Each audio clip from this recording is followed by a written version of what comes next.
کراچی کے نوجوان تاجر میر رضا کے قتل کی تحقیقات کے لیے جوڈیشل کمیشن بنانے کا فیصلہ۔ سندھ حکومت نے کہا جوڈیشل کمیشن غیر جانبدارانہ اور شفاف تحقیقات کرے گا۔ پولیس، میڈیکو لیگل افسران اور دیگر متعلقہ حکام کے کردار کا بھی جائزہ لے گا۔ فرائض میں غفلت یا شواہد میں رد و بدل ثابت ہونے پر کارروائی کی سفارش کی جا سکے گی۔ کمیشن کو مزید تحقیقات اور فورینزک تجزیے کی سفارش کا اختیار ہوگا۔ کمیشن 30 روز میں رپورٹ پیش کرے گا۔ راولپنڈی میں خاتون کا قتل، مقتولہ کے شوہر اور ملازم کا 3 روزہ جسمانی ریمانڈ منظور۔ پولیس کے مطابق واردات میں استعمال ہونے والی رسی اور تار بھی برآمد کر لی۔ ملزمان کے DNA ٹیسٹ کے لیے نمونے لیے جائیں گے۔ مرکزی ملزم کے والد کو بھی شامل تفتیش کر لیا گیا۔ ملزم نے اپنے ملازم کو واردات میں شامل ہونے کے لیے پیسے دیے تھے۔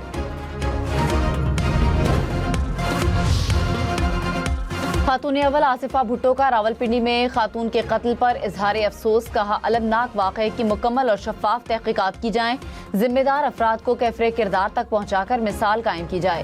خواتین کے تحفظ اور جرائم کی روک تھام کے لیے مؤثر اقدامات ناگزیر ہیں۔ پینٹک ماؤنٹین سے کوہ پیما ڈاکٹر اسما کی میت کی واپسی کی کوششیں، وزیر اطلاعات عطا تارٹ نے کہا امید تھی ریسکیو ٹیم کیمپ 3 تک پہنچے گی، شدید برف باری اور تیز ہواؤں کے باعث ٹیم کو واپس کیمپ 2 آنا پڑا، ہیلی کاپٹر کے استعمال کی اجازت دے دی، موجودہ حالات میں جو ممکن ہوا کریں گے۔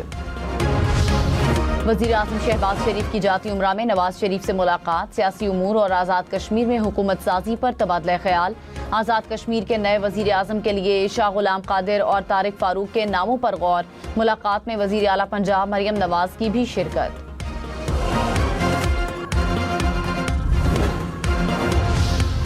ایرانی صدر مسعود پزشکیان نے کہا ایران اس وقت معاشی اور عسکری لحاظ سے حالت جنگ میں ہے، ملک معاشی طور مشکلات کے باوجود مضبوطی سے کھڑا ہے۔ دشمن نے ایران کو وینزویلا جیسی صورتحال سے دوچار کرنے کا منصوبہ بنایا تھا لیکن وہ کامیاب نہیں ہو سکا۔ عوام کے متفقہ موقف نے ایران اور امریکہ کے درمیان مفاہمتی یادداشت تک پہنچنے میں مدد دی۔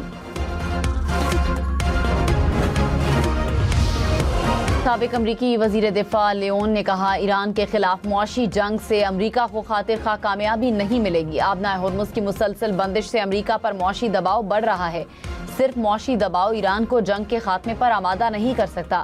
CNN کو انٹرویو میں کہا ایران پر مزید دباؤ بڑھانے کی بجائے سفارتی ذرائع کو ترجیح دی جائے۔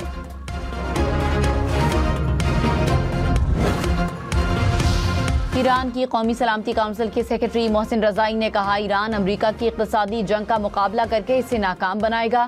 امریکہ بند گلی میں پھنس چکا ہے، اسے جارحانہ کارروائیوں اور خطے میں بحری ٹریفک میں مداخلت سے باز رہنا ہوگا۔ کارروائیاں جاری رہیں تو ایران پورے خلیج فارس سے تیل کی ترسیل روک سکتا ہے۔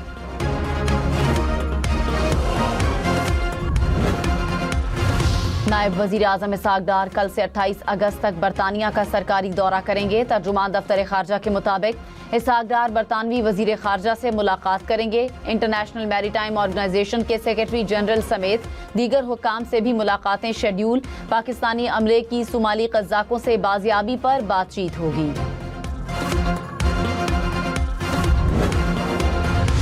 ایشین کرکٹ کونسل اجلاس میں پاکستان کی تاریخی کامیابی، ذرائع کے مطابق ACC انتخابات میں پاکستان کے حمایت یافتہ 3 ڈائریکٹرز کامیاب۔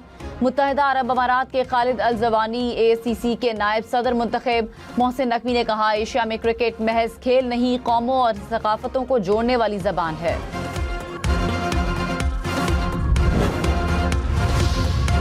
وزیر اعلیٰ پنجاب مریم نواز نے کہا پنجاب حقیقی طور پر ترقی اور ٹیکنالوجی کے دور میں داخل ہو چکا ہے۔ پنجاب کے اسپتالوں اور تعلیمی اداروں سے باقی صوبوں کے عوام بھی مستفید ہو رہے ہیں۔ مریم نواز سے لودھراں کے اراکین صوبائی اسمبلی کی ملاقات، ترقیاتی منصوبوں پر تبادلہ خیال۔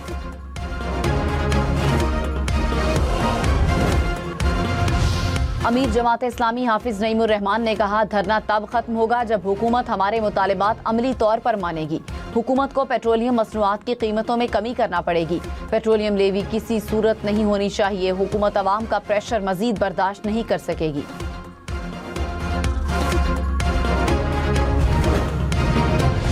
میئر کراچی مرتضی وہاب کے MQM پر وار، کہا ایک دن کہتے ہیں خالد مقبول ایسا ہے، دوسرے دن کہتے ہیں ہمارا چیئرمین ہے، یہ چند روز پہلے ایک دوسرے پر الزامات لگا رہے ہیں۔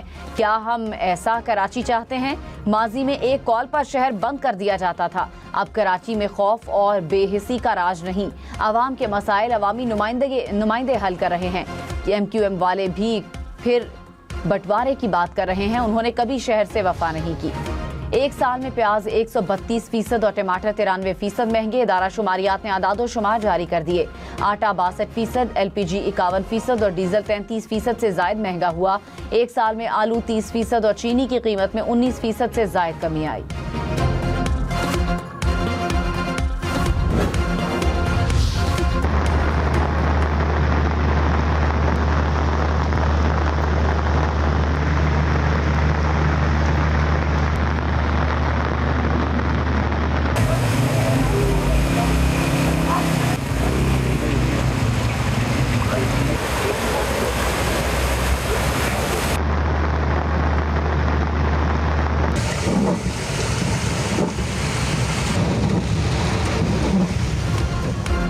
راولپنڈی اسلام آباد میں گزشتہ رات بادل جم کر برسے، نشیبی علاقے زیر آب آئے، کئی مقامات پر پانی گھروں میں داخل ہوا، پی ڈبلیو ڈی میں گاڑی پانی میں ڈوبی رہی۔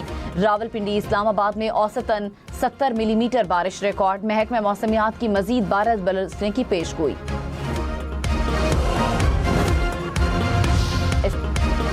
وزیر اعلیٰ بلوچستان کا دکی کی شاہراہ لیڈی ڈاکٹر ماہنور سے منسوب کرنے کا اعلان، کہا ڈاکٹر ماہنور کی بہادری اور فرض شناسی بلوچستان کی بیٹیوں کے لیے مثال ہے۔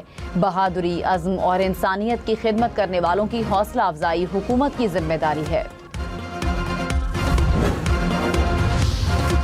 امریکہ اور کینیڈا کے تجارتی مذاکرات ناکام ہونے کے بعد تجارتی جنگ میں شدت، امریکہ نے کینیڈین مصنوعات پر 50% ٹیرف عائد کر دیا۔ کینیڈا کا 8 ستمبر سے امریکی سٹیل، الیکٹرانکس اور دیگر مصنوعات پر جوابی ٹیرف لگانے کا اعلان، وزیر اعظم مارک کارنی نے کہا امریکہ کی نئی شرائط مذاکرات میں رکاوٹ بن گئیں۔ امریکی صدر ٹرمپ نے کہا کینیڈا ریاست ہونے کے بغیر ریاست کے فوائد حاصل کرنا چاہتا ہے۔